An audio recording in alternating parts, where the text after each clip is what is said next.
में सबसे पहले तो स्टूडेंट के लिए तो भर्तियों की ज़रूरत है। जैसे आरपीएस से कोई नया कैलेंडर जारी करे और नई भर्ती निकल, जैसे एसआई होगी, कॉलेज व्याख्याता होगी, ऐसे कांस्टेबल होगी, ऐसे भर्तियों की हमें बहुत सख्त ज़रूरत है। नहीं तो बस वो अपने आला कमान होते हैं, उनके अकॉर्डिंग डिसीजन चलते हैं। जो बड़े क्षेत्र पे शिक्षा माफिया के नाम से जाने जाते हैं और उनके खुद के परिवारजनों को भी मतलब इन भर्तियों में अंदर घुसाया भी है। तो वो क्या कहीं ना कहीं एक किसान के बच्चे को या फिर जो नॉन पॉलिटिशियन बच्चे हैं तो उनको कहीं ना कहीं ठेस पहुंचाता है। युवाओं की संख्या और आप देखो कि 5 साल में भर्तियों की संख्या का अनुपात बहुत कम है। मतलब एक तरफ 95% लोग बेरोजगार है, उनको कोई उम्मीद नहीं है सरकार से, क्योंकि सरकार 5 साल तक कोई भर्ती कंप्लीट करती नहीं है। त्रिपाठी और आप देख रहे हैं राजस्थान तक। इस वक्त हम मौजूद हैं सिरोही विधानसभा के हाउसिंग बोर्ड इलाके में। यहाँ हमारे साथ कुछ युवा हैं जिनसे आगामी चुनावों को लेकर जनता का मूड क्या है इस विषय पर इनसे चर्चा करते हैं और जानते हैं कि इनकी क्या अपेक्षाएं हैं आने वाली सरकार को लेकर के और क्या सोच कर ये मतदान करेंगे। बताइए क्या मतलब किसको देखना चाहते हैं आप बतौर मुख्यमंत्री, या कौन सी पार्टी आप चाहते हैं कि सत्ता में आए। देखिए, मैं किसी पार्टी का पक्षधर नहीं हूँ। बेसिकली स्टूडेंट्स के लिए उनके स्टूडेंट्स के मुद्दे ही इम्पोर्टेंट होते हैं। जैसे कि मैं एमएससी केमिस्ट्री का स्टूडेंट हूँ। ओके, मैंने अपना पोस्ट ग्रेजुएशन कंप्लीट कर दिया। जैसे न्यू एजुकेशन पॉलिसी में था कि आफ्टर पोस्ट ग्रेजुएशन 1 ईयर की बीएड होगी, लेकिन अभी भी 2 ईयर बीएड का जो प्रोविज़न है, उस वजह से क्या है, स्टूडेंट का टाइम ज़्यादा मेरे हिसाब से उसमें जा रहा है। तो 1 ईयर की बीएड होती तो स्टूडेंट के लिए बेनिफिशियल होता। जब आप वोट करने जाते हैं तो कुछ सोच एक दिमाग में रहता है कि ये चीज़ें ये इस बात को लेकर के इस पार्टी को देना है, या ये चेहरा हो मुख्यमंत्री में जो कि उस पर जो हमें इससे उम्मीदें हो, ऐसा कोई फीचर बनता है। नहीं नहीं, बेसिकली स्टूडेंट के लिए केवल स्टूडेंट के मुद्दे ही इम्पोर्टेंट होते हैं। जो स्टूडेंट के लिए काम करे हम उसी को वोट देंगे। तो ये तकरीबन 5 साल पूरे होने को आ रहे हैं, कुछ महीनों का फासला बचा है और चुनाव है, तो क्या लगता है। मैं अभी ये मेरी निजी राय होगी। मैं अभी सार्वजनिक नहीं करूँगा कि किसको वोट दूंगा, किसको वोट। वो देखेंगे मुद्दे, जो अच्छा काम करेगा, जो स्टूडेंट के हित की बात करेगा, उन्हीं को हम वोट देंगे। आप बताइए क्या किसको देखते हैं आप अगले मुख्यमंत्री के तौर पे। कई सारे चेहरे हैं, जैसे सचिन पायलट है, अशोक गहलोत है, वसुंधरा राजे हैं, और भी कई सारे चेहरे हैं जो लगातार ऐसे नाम आते रहते हैं। तो आप किसको देखते हैं कि कौन सही हो सकता है। जो विद्यार्थी हित में कार्य करेगा उसको वोट देंगे। क्या उम्मीदें हैं आपकी, क्या उम्मीदें हैं कि ये लोग इस तरह से काम करेंगे, या ये पर लेके सरकार। घटना हो रही है ज़्यादा, तो उसके लिए रोकथाम हो। आप बताइए। देखो, अभी तो जैसे आने वाली रोड हो रहे हैं, उसके लिए हमें सबसे पहले तो स्टूडेंट के लिए तो भर्तियों की ज़रूरत है। जैसे आरपीएस से कोई नया कैलेंडर जारी करे और नई भर्ती निकल, जैसे एसआई होगी, कॉलेज व्याख्याता होगी, ऐसे कांस्टेबल होगी, ऐसे भर्तियों की हमें बहुत सख्त ज़रूरत है। इस भर्तियों की मतलब पूर्ति करेंगे वही सरकार हम चुनेंगे। इससे हमें भी फायदा हो गया, आने वाले मतलब जो बच्चे हैं वो भी सीख रहे हैं, उनसे फायदा होगा। इसीलिए जो भी मतलब एजुकेशन के लिए जो अच्छा करेगा। अभी जो ये प्रदर्शन रहा है मौजूदा सरकार का, इससे आप कितना सहमत हैं, कितना इस असहमत मतलब हैं? प्रदर्शन से हम 50-50 मान सकते हैं, क्योंकि कुछ बच्चे में बहुत ज़्यादा नकल हुई है, उससे भी हमें बहुत नुकसान हुआ है।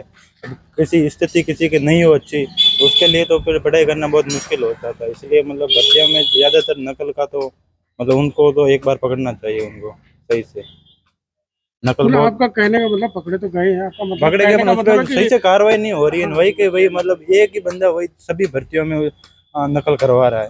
तो आप सही से कार्रवाई करो उन पर, तो हमें भी मतलब भविष्य में नहीं होना चाहिए, कभी भविष्य ऐसा में नहीं होना होता चाहिए ऐसा। तो हमें क्या एक मतलब कॉन्फिडेंस मिलता है कि हम आज सही से पढ़ाई करें, नहीं तो हम दोनों के बीच में लटके हुए रह जाते हैं। यहाँ पढ़ाई करे कि काम धंधा करे, क्या करें। अब भर्ती जैसे नकल होती है तो हमें नुकसान हो रहा है अभी इसलिए। एक भैया कोई बता रहे थे कि वो इसमें कैलेंडर का कोई इशू। हाँ हाँ, एक मिनट है।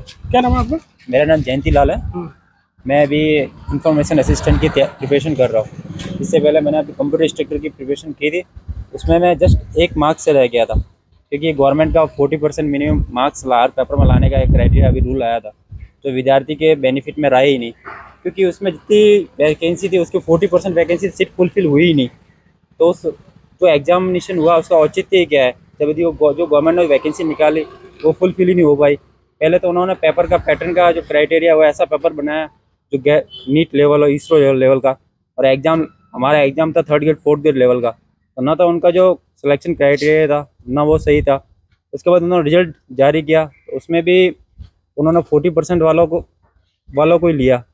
उसके लगभग 4000 सीटें खाली रही। तो ये कहना चाहेंगे हम कि जो भी गवर्नमेंट हो कम से कम वो 40 नहीं 35 या 30% रखे, जिससे कम से कम सीटें तो फुलफिल हो जो कैंडिडेट प्रिपरेशन कर रहे हैं, और जो मान लो कि जहाँ पे किसी भी डिपार्टमेंट में था वहाँ पे उनकी रिक्वायरमेंट पूरी हो।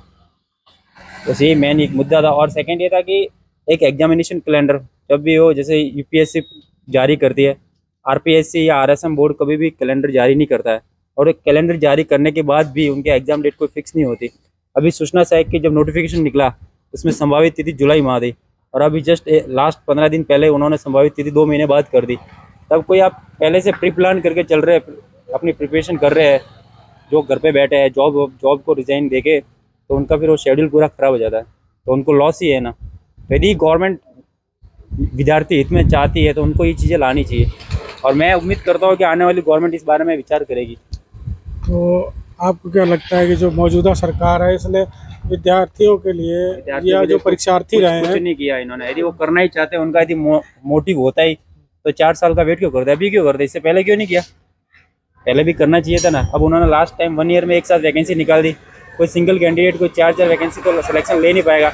जिसकी प्रिपरेशन अच्छी होगी वो चारों जगह सिलेक्शन लेगा, बट ज्वाइनिंग तो कोई एक जगह करेगा, उससे ओवरऑल जो एवरेज स्टूडेंट है उनको लॉस ही होने वाला है, तो इसका सिलेक्शन तो नहीं होगा। कि ऐसे केसेस मेरे फ्रेंड है उसका सिलेक्शन 2-2 3-3 वैकेंसी में हुआ है, फॉरेस्टर में भी हुआ, ग्राम सेवक में भी हुआ। तो वही बात है, यदि आप रेगुलर बीच बीच में वैकेंसी निकलती रहे तो उसमें हर किसी को फायदा ही है, नुकसान किसको है? और इसमें तो क्या इलेक्शन के टाइम में गवर्नमेंट निकालती है, लास्ट 6 महीने पहले उन्होंने निकाली जो निकालनी थी 1 लाख 1.5 लाख किस्म की समथिंग, अब कोई वैकेंसी ही नहीं है। तो एक फिक्स एग्जाम कैलेंडर हो कि इस ड्यूरेशन में ये वैकेंसी आ रही है, तो उसके माइंड में रख के प्रिपरेशन भी कर सकते हैं। अभी तो कोई कमी रही आपका कहने का मतलब ये है कि सरकार जो है जो लॉलीपॉप युवा बेरोजगारों को देती है लॉलीपॉप दे रही है, और वो युवा समझ रहे हैं युवा हाँ, हैं? समझ ही रहे। और उसी को ध्यान में मैं तो चाहूंगा कि अब की बार आने वाला कोई भी हो जो हर बार जैसे सरकार रिपीट होती है, एक बार बीजेपी हुई एक बार कांग्रेस हुई, उसकी बार को नया आना चाहिए, जिससे कम से कम किसी नए को मौका मिले। तो नए में आप किसको चाहते हैं कि कौन ऐसा चेहरा तो हो? नए में वो तो अब हर ऑल मेजोरिटी पब्लिक को पता है कि थर्ड पार्टी अब कौन सी लेटेस्ट न्यू जो नेशनल लेवल पर राष्ट्रीय पार्टी बनी है वही आने की उम्मीद है, बाकी तो कौन आएगा। तो आप आम आदमी पार्टी की तरफ इशारा कर रहे हैं जिसमें मैं इशारा नहीं कर रहा, मैं पब्लिक का मूड बता रहा हूँ। पब्लिक उस तरफ जा सकती है, बाकी मेरा पर्सनल ओपिनियन है मैं किसको वोट दूं या किसकी सरकार बने। तो ये कहना चाह रहा हूँ कि पब्लिक मतलब ने आप किसको देंगे वो आप छुपा के मन में रख रहे हैं।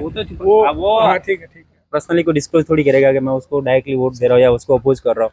मैं तो मेरा ओपिनियन। आप बताइए आप क्या सोचते हैं मौजूदा सरकार के कार्यकाल के बारे में?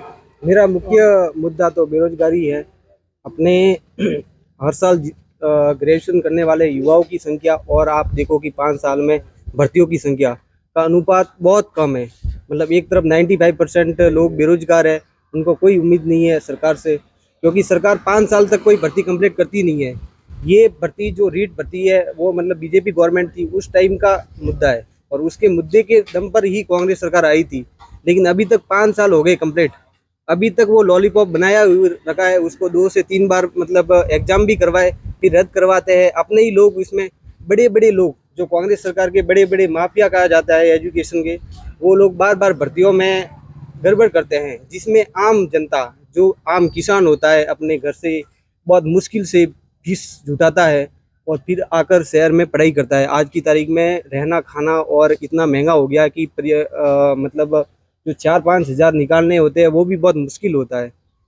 तो यहाँ पर मतलब रूम पे वो 2-4 साल 3 साल से पढ़े रहे हैं और तैयारी कर रहे हैं, तो उनके लिए भी कुछ होना चाहिए कि मतलब उनको कोई फंड मिलना चाहिए ताकि कि वो वहाँ पर निर्वाह कर सके। और मेरा मुख्य ये उद्देश्य है कि मेरा कि अपनी सरकार को कुछ यूनिक सोचना चाहिए इन भर्तियों के अलावा। जो युवा है, युवा को मतलब प्राइवेटेशन या फिर रोजगार नए क्रिएट करने के ऊपर ध्यान देना चाहिए, लेकिन मैं मानता हूँ कि कोई भी सरकार, चाहे कांग्रेस हो या बीजेपी, कि इनका कोई लेना देना नहीं है, अपने क्या नाम है जेब भरने में रहे हैं। सीधी बात तो यही है। लगभग ये क्या करते हैं कि कोई भी गवर्नमेंट आता है तो अपने एक पोर्टफोलियो बनाते हैं, ठीक है, उसके दम पे वो सरकार आ जाती है। सरकार आ गई और राजस्थान तो प्रॉपर लोकतांत्रिक है, हर बार बदलाव करता है। राजस्थान की गवर्नमेंट मूर्ख नहीं है, मतलब जनता है वो मूर्ख नहीं है, क्योंकि वो हर बार बदलाव करती है। लेकिन ये मुझे ये लगता है कि दोनों पार्टी राजस्थान की मतलब यहाँ पर तीसरी पार्टी का होना बहुत जरूरी है। जो क्या नाम है इनके मुद्दे उठाए, क्षेत्रीय पार्टी का होना जरूरी है।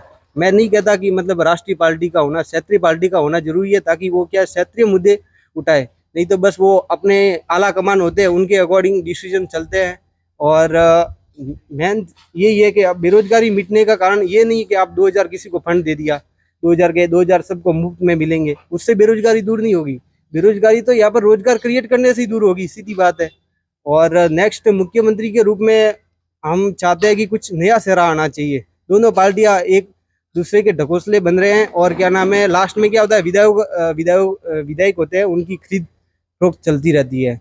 तो उनसे क्या होता है कि अपने मत को तो ऊपर खरीदा जा रहा है पैसों। पॉलिटिक्स। हाँ, और अभी ये देखो अपने इलेक्शन में कि लगातार देखो रीट वाली भर्ती है तो वो मतलब रद्द हो गई। उसके बाद में रीट वाली भर्ती में भयंकर, मतलब देखो एक बात कहते हैं कि भाई लेवल फर्स्ट है और लेवल सेकंड है, तो लेवल फर्स्ट वाला तो मैं के वो सेफ रह गया पेपर, तो उसको दे दी ज्वाइनिंग, ठीक है। और लेवल सेकंड वाला है, पेपर तो एक ही जगह पड़े होते हैं ना, पेपर एक ही जगह पड़े होते हैं, दोनों मतलब रद्द हुए, फुल प्लेस रद्द हुए। लेकिन सरकार क्या करती है, जो ज़्यादा मतलब लोग थे जैसे बीएड वाले, तो उनके वाला रद्द कर दिया, और जो कम लोग थे, कम लोग आवाज़ उठाने वाले थे, तो उनका चला दिया। और मतलब कुछ कांग्रेस पार्टी के मुख्य जो क्या नाम है अध्यक्ष कहते हैं, उनकी कलाम कोचिंग भी चलती है, जो बड़े क्षेत्र पे शिक्षा माफिया के नाम से जाने जाते हैं, और उनके खुद के परिवारजनों को भी मतलब इन भर्तियों में अंदर घुसाया भी है। तो वो क्या कहीं ना कहीं एक किसान के बच्चे को या फिर जो नॉन पॉलिटिशियन बच्चे हैं, तो उनको कहीं ना कहीं ठेस पहुंचाता है। मेरा तो यही मुद्दा है कि बेरोजगारी पे काम करेगी, उस पर वोट देंगे हम। तो आपने देखा सुना इन युवाओं के बीच में सबसे बड़ा मुद्दा आज की डेट में बेरोजगारी है। और इसको लेकर के सरकार किस तरह से चुनावी समय में लॉलीपॉप पकड़ाती है, वो भी ये युवा अच्छी तरह से समझते हैं। इन युवाओं का सीधा सा मानना है कि बीजेपी कांग्रेस के अलावा कोई तीसरी ताकत भी होनी चाहिए प्रदेश में, जिससे वो चुन सके। राजस्थान तक के लिए सिरोही से राहुल त्रिपाठी।